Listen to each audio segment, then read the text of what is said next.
শরীর চর্চার আগে কেন মধু খাওয়া ভালো? প্রতিদিনের মধু ব্যায়ামকে করে সহজ ও শরীরকে করে সুদৃঢ়।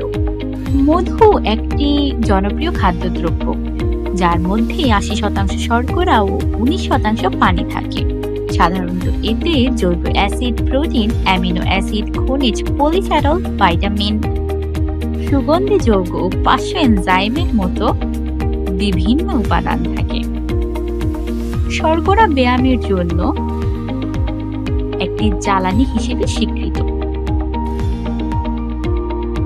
শর্করা গ্রহণ এন্ডোজেনাস জ্বালানি সঞ্চয়, যেমন পেশি, লিভার, গ্লাইকোজেন এবং রক্তে গ্লুকোজের ঘনত্ব হ্রাসের মাধ্যমে কেন্দ্রীয় স্নায়ুতন্ত্রের উপর সরাসরি প্রভাব ফেলে ব্যায়ামের ক্ষমতা বাড়ায়।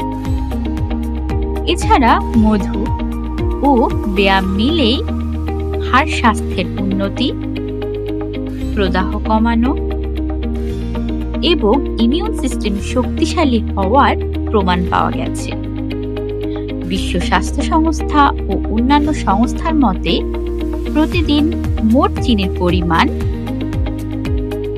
দৈনিক ক্যালোরির 10%-এরও কম হওয়া উচিত, যা প্রায় 25 থেকে 50 গ্রামের মধ্যে সীমাবদ্ধ। সেজন্য দৈনিক 10 থেকে 12 গ্রাম বা 1 টেবিল চামচ মধু খাওয়া নিরাপদ।